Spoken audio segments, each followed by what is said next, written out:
toutes et à tous, c'est Hermès, j'espère que vous allez bien, j'espère que vous avez apprécié le live d'hier. Si vous l'avez loupé, vous pouvez le retrouver directement en replay sur la chaîne YouTube des Rois du Bitcoin si on dépasse les 1000 likes, que ce soit sur cette vidéo, parce que les top cryptos sont beaucoup regardés par les membres de la communauté et bien d'autres encore, également les lives. On dépasse 1000 likes, je vous offrirai 2 clés Nano Ledger S+, parce que la dernière fois on avait offert une Nano X, et puis là si on dépasse les 1000 likes sur n'importe quelle de ces deux vidéos, à ce moment-là j'offrirai 2 Nano S+, dont 2 petits...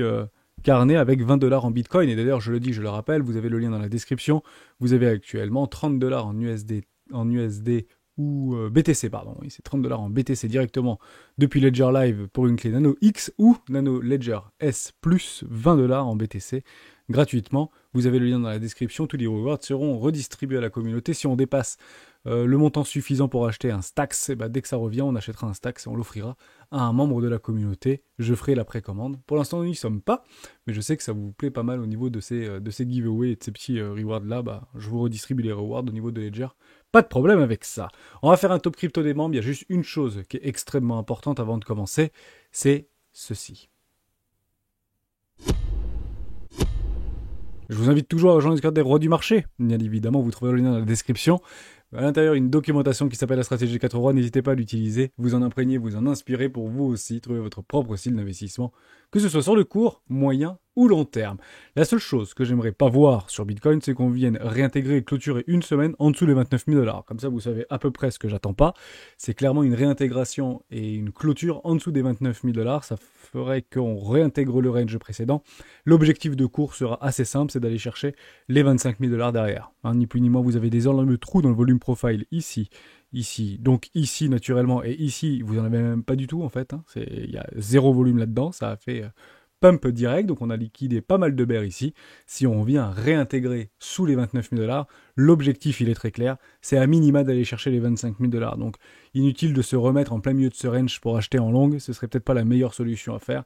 En tout cas, si j'étais un trader ou un range trader, enfin un trader de tendance rationnelle sur des plus petites time frames, en 4 heures ou en 1 heure par exemple, j'attendrai les 25 000 $. Je pense que vous allez avoir pas mal d'analystes dire à peu près la même chose par rapport à ces fameux 25 000 $. Et ils auront raison, il faut les acheter puisque ce serait considéré comme un dip. Et jusqu'à preuve du contraire dans la tendance, tous les dips sont menés à être achetés.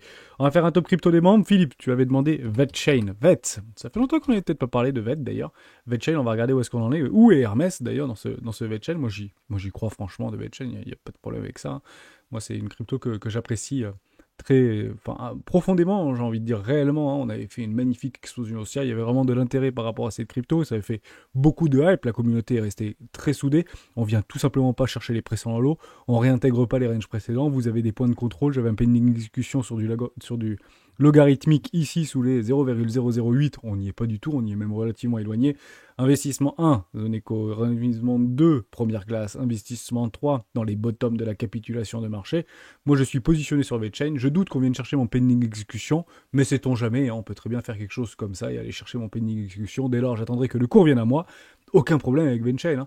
D'ailleurs, si vous y êtes pas, tendez l'oreille et regardez un petit peu ce qui s'y passe d'un point de vue fondamental, mais c'est clairement un très bon candidat pour nous faire un truc comme ceci, sans problème. En tout cas, c'est clairement ce qu'on a revu et ce qu'on peut observer en termes de fractal vis-à-vis de beaucoup de cryptoactifs qui s'étaient lancés en 2017, à peu près dans le bear market de 2017, et qui nous a fait des magnifiques propulsions haussières tout au long du bull run 2021, et puis je pense que ça peut faire bien plus que ça, bien évidemment. Je doute que la réelle valeur de VettChain soit aux alentours des 1 centime ou de 2 centimes de dollars. Je pense que ça a beaucoup plus de potentiel que ça, et il y a une vraie communauté derrière. Voilà Philippe, donc si tu y es, bien évidemment, ce serait peut-être dommage de capituler maintenant. Moi j'y suis, j'y reste, j'empile les ordres, et je serai extrêmement patient. Beaucoup de nos cryptoactifs se sont fait démonter pendant 1 an, donc aujourd'hui on essaye de voir des retournements et des choses qui sont plutôt intéressantes. D'ailleurs vous avez une petite épaule, tête-épaule inversée qui est en train de se mettre en place. Épaule, tête-épaule inversée, potentiellement aller chercher le play. Je sais pas si j'aurai mon investissement 110. Donc 1, 2, ici, je dois être à peu près au 0,30 je pense. Non, je l'aurai pas du tout, mais je prendrai mon 110% bien évidemment s'il se présente. Rien de plus à dire par rapport à VettChain. La charte est très belle. Honnêtement, si vous avez... C'est toujours difficile de comprendre ça, mais c'est exactement dans des phases de marché où plus personne ne s'y intéresse, où tout le monde en fait a capitulé et qu'on voit le truc complètement latéralisé. Si je regarde quelques indicateurs on-chain, je suis en weekly actuellement, on a des magnifiques divergences actuellement. On est en train de quitter un enfoncement d'opticité de survente, on a un W complètement croissant, vous n'avez plus aucun volume. Le jour où ça revient, accrochez vos ceintures, hein, c'est toujours la même chose. C'est pas VeChain en particulier, c'est beaucoup de nos cryptoactifs préférés qui vont ressembler à ça. Ah, ce n'est jamais différent. Ce n'est jamais différent, hein, on l'a vécu en 2021, et je pense que ce sera bien plus violent en 2024-2025 si Bullrun repart d'ici là, hein, par rapport à une adoption de masse. Parce que là, celles et ceux qui pensaient avoir acheté tout et n'importe quoi, je pense que ce sera pire dans 2 ans, pour être tout à fait honnête avec vous. On est encore une fois au début de rien. IMX, Layer 2, ouais bien sûr, on peut aller faire un tout petit tour. Ça fait très longtemps qu'on n'a pas parlé de IMX. C'est intéressant. Kraken, il y a un petit peu d'historique. Non, il n'y a pas d'historique, on va regarder là-bas. IMX, directement sur CoinMarketCap, j'avais pas trop. Immutable X, bien évidemment. Donc actuellement 2 milliards de dollars, ça vaut quasiment du Atom Cosmos, ce truc-là. Donc c'est clairement NFT, etc. C'est Aurel qui voulait qu'on en parle. Je ne jette pas la pierre sur Immutable X, ça a une vraie utilité dans l'univers des NFT et du métaverse. Honnêtement, il scelle des partenariats extrêmement forts, extrêmement puissants. Donc ça a été très malmené parce que c'est arrivé en plein bull run, vous comprenez. Hein. Il y a plein de très très bons projets pendant le bull run. Je vais prendre l'exemple de Ethereum en 2017 qui s'est fait dévaster littéralement. Et aujourd'hui, Immutable X, c'est à peu près le même cas de figure si vous voulez, mais ça a été listé relativement récemment, c'était en plein 2021. Donc il y a eu du travail derrière et ça continue à bosser relativement fort derrière. Et vous avez une belle charte, hein, ne nous trompons pas, hein, vous pouvez regarder ça. On a bien retourné la tendance, on a fait des magnifiques clôtures en dessous des précédents highs ici. On a bien des retournements de tendance, même ici on peut le prendre sur les 0,70 centimes, pas de problème. Hein. Donc c'est rupture haussière, acceptation, et maintenant on attend l'accélération, ça peut être un bon candidat à minima pour aller chercher un 110% sans problème sur Immutable X. J'en ai moi de l'Immutable X ou pas? Je sais plus si j'en ai ça me parle, mais je devrais en avoir de ce truc-là. Mais voilà, en tout cas, vous avez quand même pas mal de trucs qui sont très regardés. On se fait complètement dévaster, mais c'est toujours intéressant d'observer ce genre de trucs. Hein. Il y a vraiment des achats qui sont extrêmement massifs. Là, on voit des volumes qui sont de nouveau croissants. On quitte un enfoncement de société de survente, on repasse au-dessus de la neutralité. Bon, il y a des wilds qui se positionnent là-dedans. Il y a pas de doute à ça. Hein. Et puis c'est généralement là où on a vraiment la sensation que non, ça peut faire ça complètement. Attendez réellement la cyclicité des marchés, notamment cryptoactifs. On va peut-être avoir tendance dans les prochaines semaines, hein, même peut-être prochains jours, à peut-être un petit peu s'énerver par rapport à ce qu'on peut voir et observer vis-à-vis de plein de cryptoactifs qui vont faire des pop and up, on va pas trop comprendre pourquoi. Catalysé par des news ou pas par des news, il y aura du temps. Hein. On aura probablement le temps de racheter du Bitcoin sous 25 000 $. Hein. On pense déjà que c'est derrière nous et que ça repassera jamais sous les 20 000. Bon, ça arrive à chaque fois, hein, pour être tout à fait honnête avec vous. Hein. On n'est qu'au début des ruptures haussières et généralement on vient tester ces bottoms de marché et on pourra très probablement acheter peut-être du Immutable X un tout petit peu moins cher. Soyez patient avec ça, voire en dessous des précédents lots. Hein, s'il y a une espèce de Black Swan à l'image, un peu comme le live d'hier vis-à-vis du crack Covid, on pourrait très bien retrouver du Immutable X à 10 centimes. Je pense que d'ailleurs, s'il y a eu des essais ou des choses comme ça, c'était probablement listé à 10 centimes, ce truc-là. Je ne sais pas, il faudrait peut-être un petit peu le vérifier, mais si ça a été en tout cas listé à 10 centimes et que finalement ça tient les 40, donc encore une fois facat par rapport au listing, plutôt intéressant de l'observer. Pour moi, il n'y a aucun problème avec ça. Il aura sa chance, bien évidemment, comme bien d'autres. ERN voulait aussi qu'on en parle, c'était Top Play qui voulait qu'on en parle. Pareil, au niveau des NFT, etc. C'est sur Coinbase, intéressant de l'observer. Voilà, donc on avait fait un espèce de gribouille il y a quelques temps. Bon, c'est pas en tout cas la version bearish qui est arrivée. On a fait les structures, donc les structures sont données. Félicitations. Et il est super beau ce truc pour le coup, Eternity Chain. On va regarder très rapidement. Ça, c'est généralement les trucs qui sont. Si c'est des petites capitalisations, généralement ça peut être relativement explosif. Il faut regarder. Waouh, 75 millions de $, donc c'est une micro-cap. Ouais, c'est plutôt intéressant. Ah non, d'ailleurs, j'avais pas d'historique. Mais c'était quand 2021.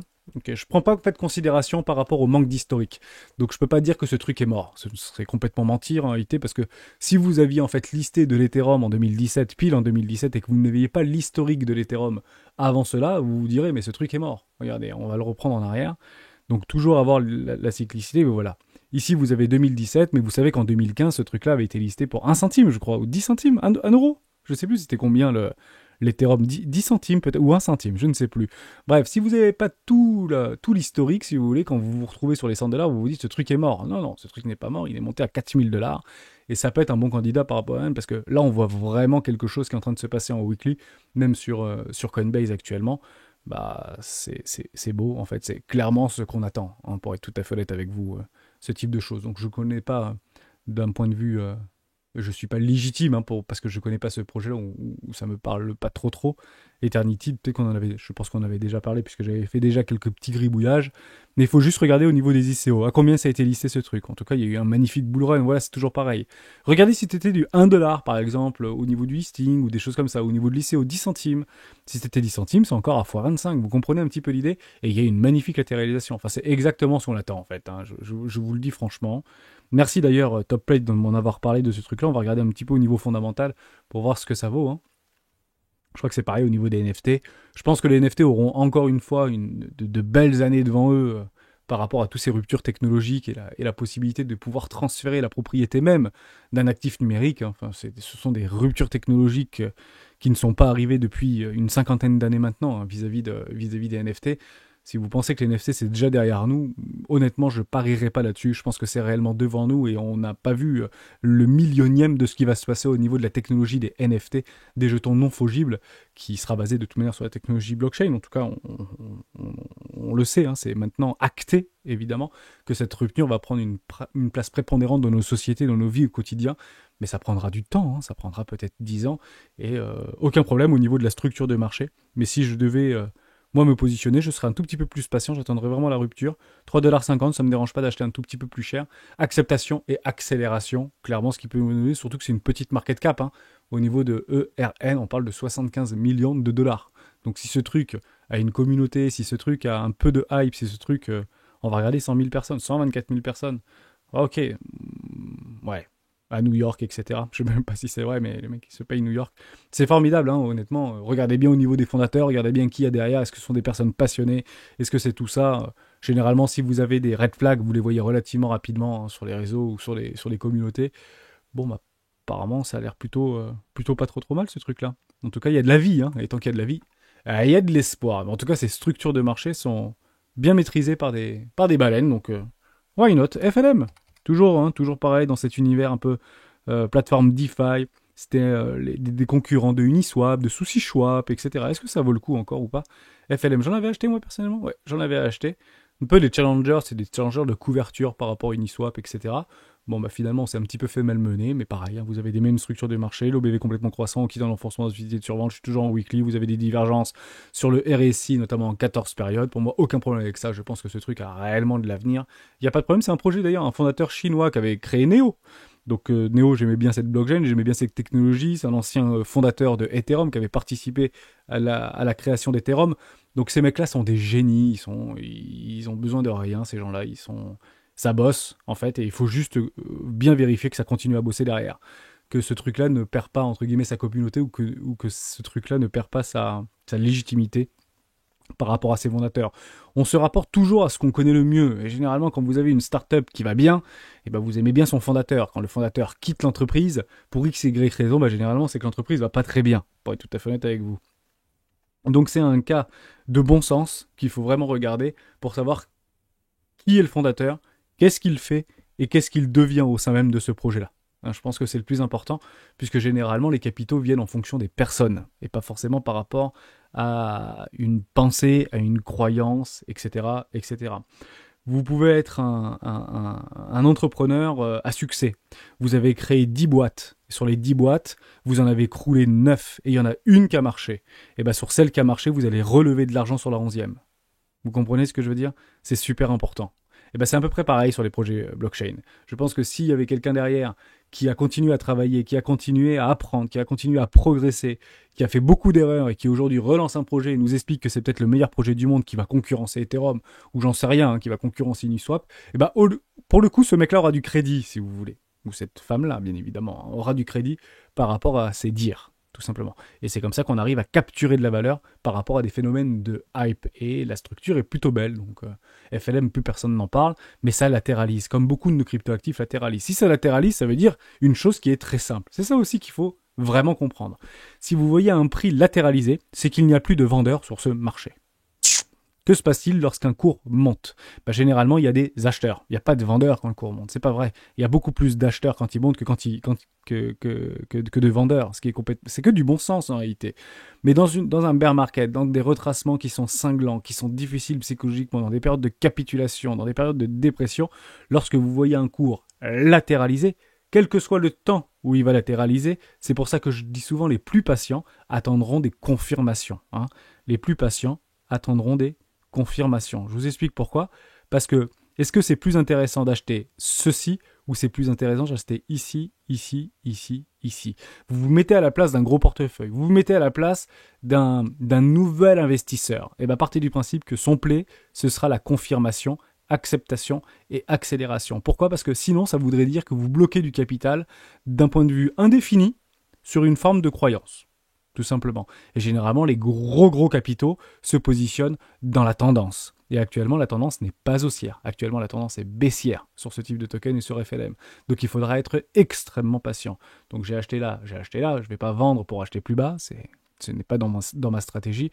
Mais les plus patients attendront bien des confirmations. Elles peuvent se passer avant. Hein, on peut faire des trucs comme ça, hein, par exemple, c'est pas complètement délirant. Hein. Ce ne sont pas des grosses capitalisations, encore une fois. Mais clairement, soyez peut-être patient si vous n'y êtes pas. Regardez ce type de token, et en tout cas, c'est plutôt joli à observer. Je vais juste regarder au niveau de FLM ici, pour voir s'il y a beaucoup d'historique de Flamengo. C'est vous qui m'aviez fait acheter ça d'ailleurs. Je ne sais pas si c'est toi, Octopus, qui m'avait fait acheter ça il y a longtemps. Mais ouais, pas de problème, ok. Un joli listing, 2020, bon, bah, pas de problème. Puis derrière, possiblement aller chercher les Procennateas dans une adoption de masse si ce truc passe devant Souci Choix, parce que Souci Choix a eu quelques soucis récemment, c'est à peu près dans la même trempe hein, au niveau de la DeFi, etc. Ne pensons pas que la DeFi va être mise à la poubelle. La DeFi est une révolution, ça va continuer. La rupture technologique et la blockchain, et la technologie blockchain, la DeFi, les NFT, tout ce qui s'embrique par rapport à cette rupture technologique sont des révolutions. Ceci est une révolution et ça tend à marcher. Après, peut-être que ça manque de liquidité, peut-être que ça manque de plein de choses, mais le mec qui est derrière n'est pas forcément nul. Hein, c'est ça que je suis en train de vous dire actuellement sur la blockchain. Tout simplement, Neo d'ailleurs, on peut aller faire un tout petit tour sur Neo. J'en ai du Neo d'ailleurs. Le Neo, on peut regarder rapidement ce que ça donne. Ça n'a pas forcément été trop malmené ce truc-là, toujours 1 milliard de capi. Ouais, c'est un vieux truc qui a bien fonctionné. Ça tient les pressés en lot. C'est toujours très drôle de l'observer puisque moi j'aime bien regarder ça comme ça. Vous prenez du recul, vous mettez un gros zoom, vous dézoomez tout, et ensuite vous l'imaginez par rapport à une espèce de phase de réaccumulation qui a duré 5 ans, et après vous avez l'explosion. Ça veut dire que si ça vient attendre au-dessus des 170$, qu'est-ce qui se passe pour Neo derrière? Qu'est-ce qui se passe pour Neo derrière? Je vais vous montrer ce qui se passe pour Neo derrière. Vous allez sur Amazon, je dis pas que ça va faire ça, hein. Je dis juste que c'est comme ça qu'il faudrait éventuellement l'intercepter, le voir si vous voulez, l'encadrer. Voilà. Partez du principe que vous avez peut-être un Neo qui est là-dedans. Ok? Je vais tout faire. Et voilà. Là, vous avez ça. Vous avez ça. Bull market, Black Swan ou je sais pas quoi, enfin bear market. D'ailleurs, on revient chercher les 0,50. Faites attention, on est peut-être dans cette phase-là au niveau du Bitcoin actuellement. Hein. Pas sûr d'aller tout de suite voir les ETH. Certains l'encadrent. Personnellement, je prendrai mes profits lorsqu'ils se présentent. D'ailleurs, on vient chercher les pressés en lot. Ici, s'il y avait eu le Covid, imaginez qu'il y aurait peut-être un... Alors, oh là là, Hermès, toujours un petit peu trop gourmand. Vous aurez peut-être eu un truc comme ça, vous voyez, ou un truc, voilà, un petit truc comme ça sur le Covid. Derrière, vous allez chercher le bas, et puis on revient chercher l'eau. Et puis là, ok, changement de paradigme. Donc ça veut dire que vous venez échouer dans une nouvelle découverte de prix qui est à 6$ actuellement, donc 5,80$ ou 5,50$, entre 97 et ici 2009. Ça a donc duré 10 ans. Comprenez-le, hein. Neo est arrivé en 2017, donc on peut en reparler en 2027. Peut-être que 2027, ce sera ici au niveau de Neo, et on repartira sur de nouvelles découvertes de prix. C'est comme ça qu'il faut le regarder. Et voilà. Et là, vous allez vous dire quoi? Qu'est-ce qu'on se dit? Voilà, bienvenue dans l'adoption de masse, hein, pour être tout à fait honnête avec vous. Voilà à quoi ça devrait ressembler sur beaucoup de nos cryptoactifs préférés. Hein. Naissantes, en devenir, ou sous complètement les radars. Beaucoup de nos cryptos vont faire ça. La très grande majorité ne le feront pas, mais beaucoup de nos cryptos vont faire ça. Il faut juste essayer, et tout ça, c'est de la recherche fondamentale, pour essayer de le déceler. Mais bien évidemment, quand ça avait cassé les 6$ au niveau d'Amazon, tout le monde pensait que c'était trop cher, évidemment. Aujourd'hui, c'est un peu plus, mais tout le monde pensait que c'était trop cher. Et puis, vous pouvez avoir des magnifiques relais, hein, après. Hein. Derrière, vous ajoutez vos rendements composés. Alors, Amazon, etc., ça donne pas, Apple, etc., ça donne pas forcément beaucoup de dividendes. Ça donne de la croissance. Voilà, c'est ça que les traders, ils veulent de la croissance, ils s'en fichent des dividendes. Je suis pas tout à fait d'accord avec ça, parce que si vous reprenez au niveau du CAC 40 qui on est très content qu'il ait fait un nouvel ATH, et il clôture d'ailleurs sa semaine dans dans un nouvel ATH, on est très heureux de l'observer vis-à-vis du CAC 40. Et ben, si vous prenez le CAC 40 avec les intérêts réinvestis, ben, c'est pas la même histoire, hein. On est plutôt très allègrement au-dessus de l'ATH depuis longtemps maintenant. Ok, ça c'est avec les rendements, donc réinjection des dividendes, et ça c'est sans la réinjection des dividendes. Vous voyez, actuellement on est à 7500 points, ici 22 129 points. Formidable, non? Pas mal, cette puissance au niveau des intérêts composés sur une dizaine d'années. Donc c'est à peu près la même chose qu'on pourrait éventuellement observer sur Neo, sur d'autres de nos cryptoactifs préférés. Je vous dis exactement la même chose. Actuellement, Ethereum, c'est 4000 $ ici au niveau de l'ATH. Le jour où ça pète les 4000 $, bah, probablement que ça ira chercher les 10, 20, 30, 50 000 $. Why not? Et Bitcoin, peut-être les 250, 300, 450 000 $ dans les 10 prochaines années. Why not? On a le temps chez les rois, pas de problème avec ça. Mais voilà, ça me faisait vraiment penser à ça, puisque vous voyez que tout ce cycle-là a duré 10 ans, si vous voulez. Entre la première naissance de la bulle des technologies Internet, ici, donc c'est 2017, bah, partez du principe que ici, on est peut-être en 2025, 2026, 2027. Tout simplement. Vous voyez qu'on est encore dans une magnifique phase d'accumulation très long terme. Et c'est exactement ce que je suis en train de voir ici. Peut-être une magnifique phase d'accumulation très long terme sur Neo. Avec un joli capi de 1,2 milliard de $. Peut-être que c'est l'avenir, ce truc-là. J'en ai pas la moindre idée. J'y suis, personnellement. Pas surexposé, mais j'y suis. Vous voulez qu'on parle de CRO? CRO. On en avait parlé très rapidement hier. Aucun problème avec CRO. On va revenir peut-être sur une charte un peu plus belle par rapport à CRO USD sur Bitrex, pardon, parce qu'on a un petit peu d'historique. Ok, pas de problème avec ça. Est-ce que, oui ou non, ce truc-là va faire de nouveaux ATH? Bah, j'ai envie de vous dire que c'est probable. Tous les tokens d'exchange qui sont actuellement extrêmement mal menés. D'ailleurs, ils ont plus la cote depuis la chute de FTX, parce qu'on a considéré que tous les tokens d'exchange étaient considérés comme des securities. Ce sera peut-être d'ailleurs les plus securities des tokens, ce sera probablement les tokens d'exchange, et d'exchange centralisés. Voilà, je vous dis ça, mais personne n'est dupe, c'est clairement là-dessus qu'ils vont commencer à attaquer relativement fort. Donc tous ces tokens d'exchange seront très probablement les premiers dans le viseur à être considérés comme des securities. Il faut juste le comprendre. Et pour l'instant, c'est pas le cas. Ok, c'est juste une pensée, tout simplement. En tout cas, des faits qui sont allègrement relayés, notamment sur les réseaux sociaux. Vous avez donc ici une zone de liquidité complètement logique, c'est que du bon sens, on est en dessous des 886 ici. Est-ce que c'est maintenant qu'on vend? Non, c'est pas maintenant qu'on vend. Là, on est plutôt en fait dans un acte d'achat. On est en train de quitter un enfoncement d'activité de survente. Vous avez un relais au niveau des whales. Oui, ça c'est toujours... enfin, j'ai peut-être toujours la même tronche quand je regarde ça, mais ici, vous avez des très gros qui sont positionnés. Et regardez ça. Je pense que c'est vraiment capital de le revoir. Vous voyez toute cette scène-là par rapport à plein de cryptos. Ici, par exemple, vous avez Aptos. Ici, par exemple, vous avez ARB. Ici, par exemple, vous avez ce que vous voulez. Dans notre psychologie, on a l'impression que c'est déjà survalorisé. Que nenni, Je vous rappelle que dans le marché crypto, c'est une goutte d'eau au niveau des capitaux qui y sont actuellement alloués. Une goutte d'eau. Vous prenez toutes les market cap de l'ensemble de nos 20 000 crypto-actifs, scam ou moins scam, qu'on est actuellement en train de surveiller, à partir du principe que ça correspond grosso modo à un cinquième, et encore je pense très gentil, ça correspond peut-être à 5%, un cinquième, non un cinquième ce serait 20%, 5%, entre 3 et 5% de toute la masse qui est actuellement juste à Wall Street. Voilà, c'est ça notre market cap total. Même pas, allez je vais dire même 2%. Juste jusqu'à Wall Street. Jusqu'à Wall Street. D'accord, donc vous voyez qu'on est allègrement au début de rien. On le rappelle, mais il faut vraiment le comprendre par rapport à ça. C'est qu'on est juste une goutte d'eau dans tout cet univers. Donc, ici, vous avez peut-être plein de tokens qui ressemblent à ça et qui vont ressembler à ça, qui ne sont peut-être pas encore listés ou qui viennent d'être listés, en Aptos, etc. Pas de problème avec ça. Vous avez des explosions haussières. D'ailleurs, je pense que ARB est en train de potentiellement de faire un truc comme ça. Derrière, on va aller chercher les lignes de coût. Après, vous aurez le DIB. Derrière, on prend les profits. Les très gros qui sont ici prennent des profits ici. Bah oui, parce que c'est eux qui ont fait tout ça. Eux, les gros, en fait, qu'est-ce qu'elles font, les whales? Elles créent des tendances. Elles lancent les tendances. Et ensuite, elles rachètent. Et elles rachètent très massivement. Et on le voit très très bien ici, en fait. Si vous avez un effondrement, donc le public se fait complètement éclater. Tout ce qui était en levier fois tout ce que vous voulez ici. Parce que quand vous êtes là, c'est Crow to the moon, hein. Bah oui, ça va faire la Coupe du Monde 2022, ça va faire tout ce que vous voulez, ça génère du fric, en veux-tu, en voilà. Il y a 50 millions de personnes dans l'espace de 1 an qui viennent sur la plateforme. Donc si vous faites 50 millions multiplié par le taux de croissance de Crow, ça ferait 27 milliards d'individus au bout de 2 ans. Oui, oui, bien sûr, 27 milliards d'individus au bout de 2 ans. Donc tout le monde pense que ça va partir to the moon. Non, non. Bon, allez, allez. Dernier arrivé, premier sorti.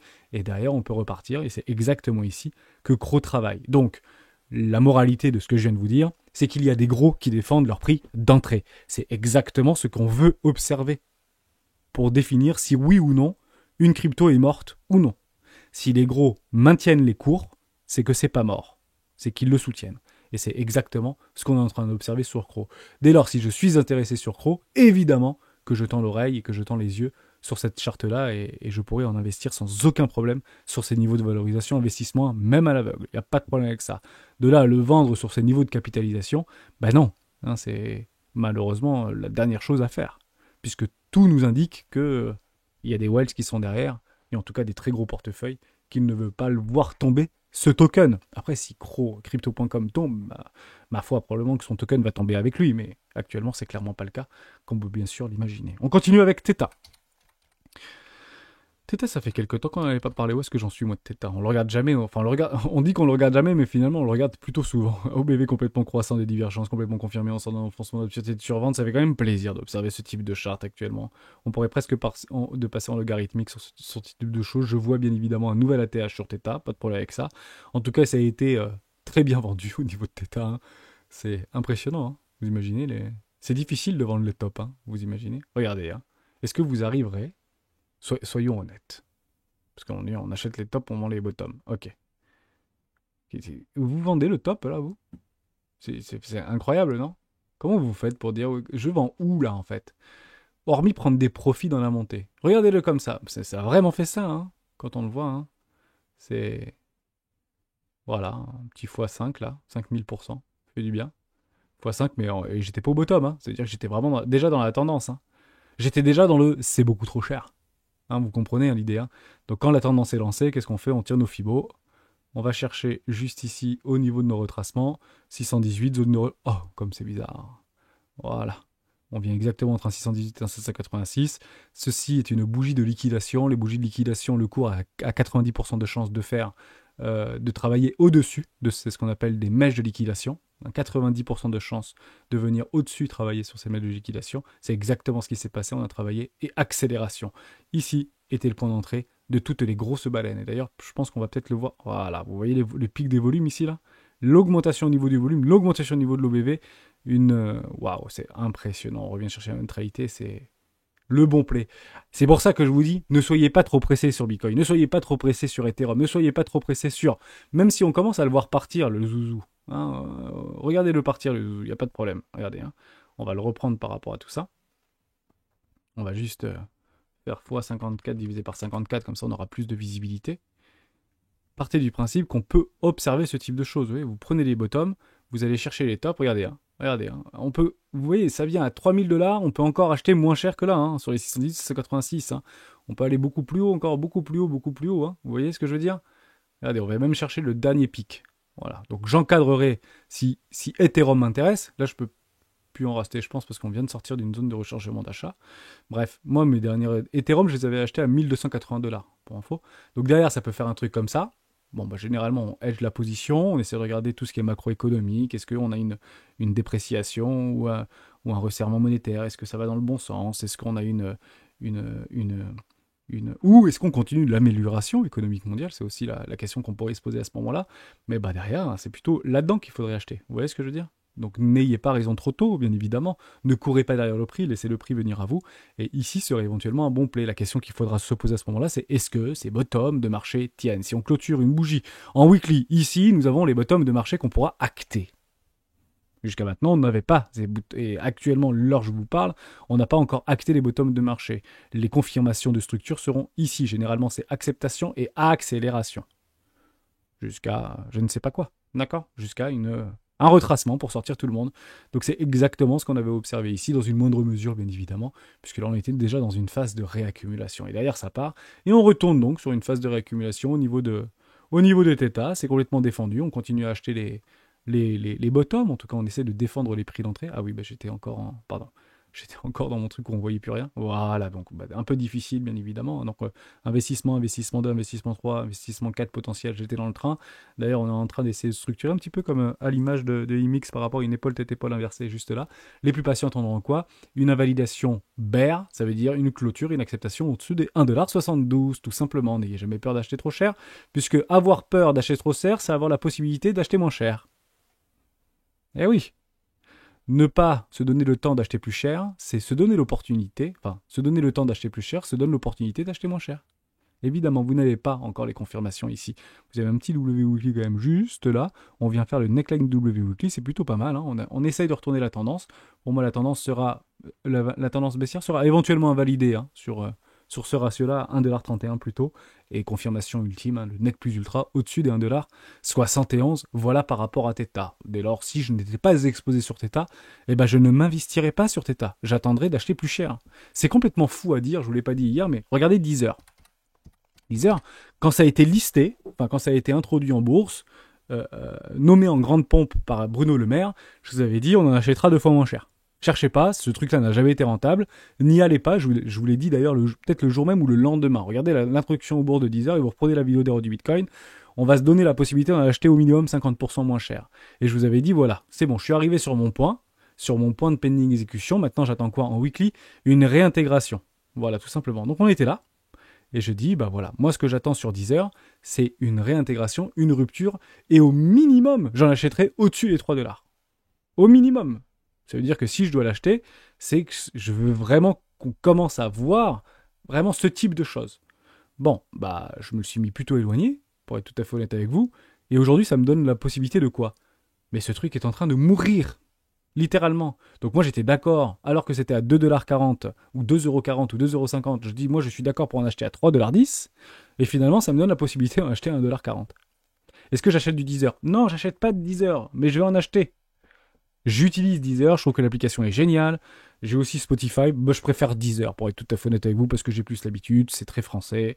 Il y a beaucoup de comptes français, ils ont du mal à s'externaliser, etc. C'est pas grave, ce sera peut-être racheté par un Spotify pour un truc comme ça. Bah, à partir du principe que ça a été listé ou ça a été introduit à 10€ et aujourd'hui c'est 1,20$, le machin a perdu 87%, 88% de sa valorisation et c'est pas haussier ce qu'on est en train de voir. Je suis désolé de vous le dire, mais moi j'achète pas ça.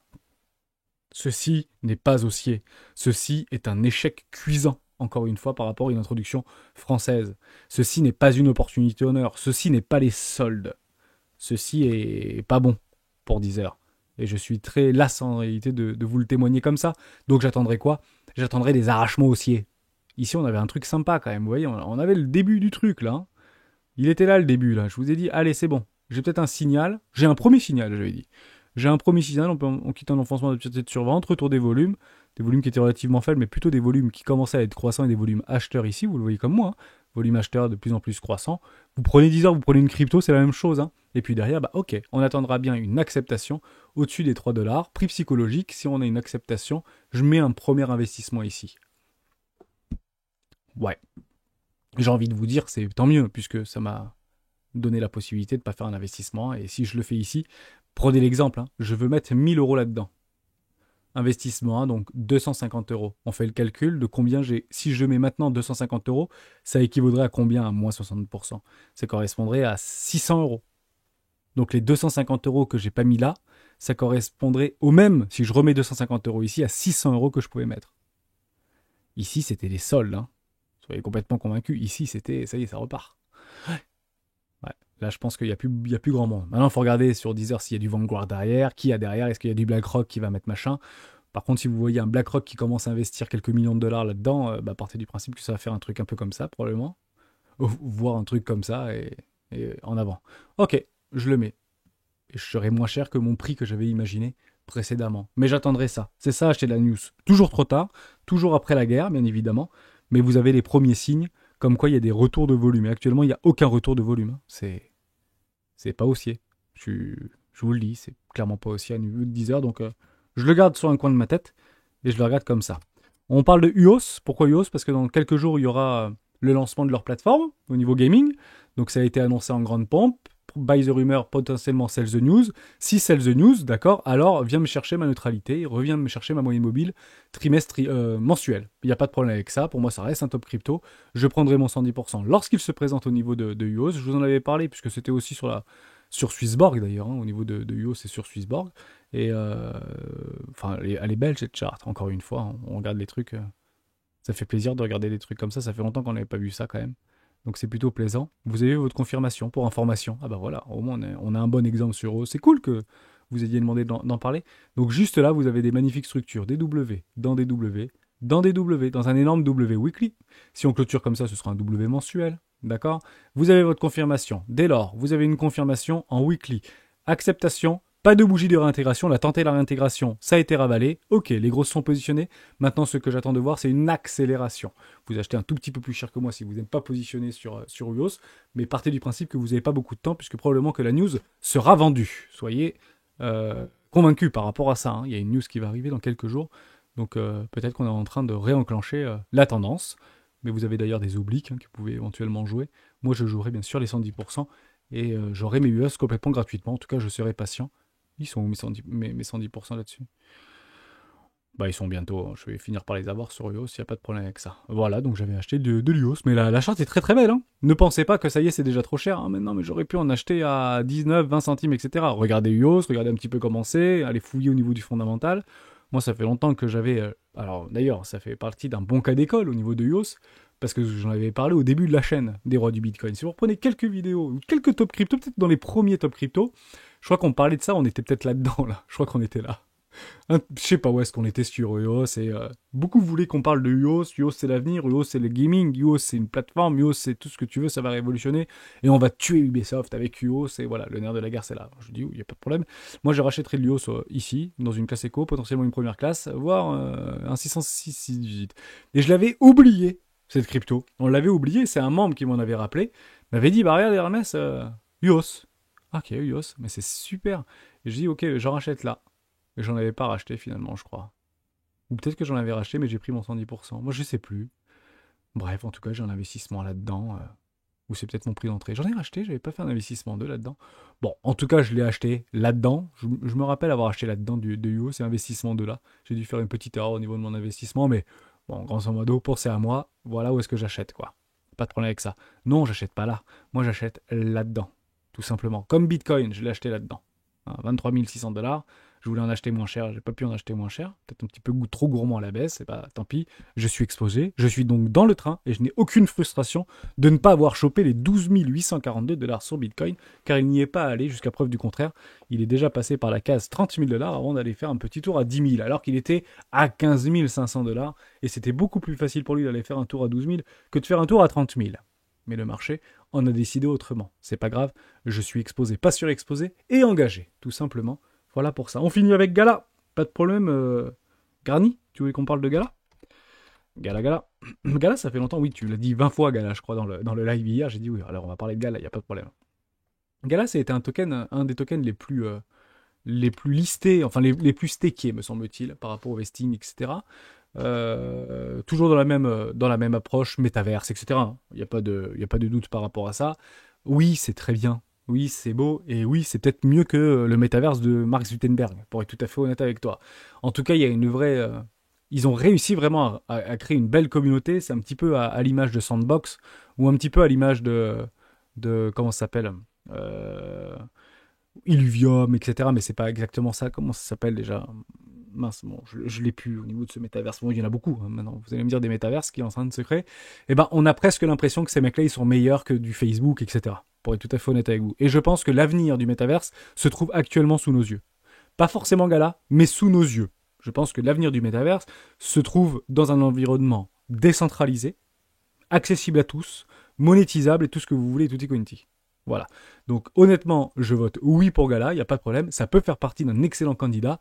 C'est toujours une petite cape. Attention au niveau des tokens, on parle ici de 30%, 20% des tokens qui ont été libérés. Mais il n'y a aucun problème avec Gala. Pour moi, ça latéralise. Les grosses baleines se mettent dessus. Il y a de la hype. Retour des volumes gagnants. Aucun souci avec ça. Merci à tous d'avoir suivi ce live cette vidéo jusqu'au bout Top Crypto. Et on se retrouve lundi dans une vidéo d'actualité. Ciao.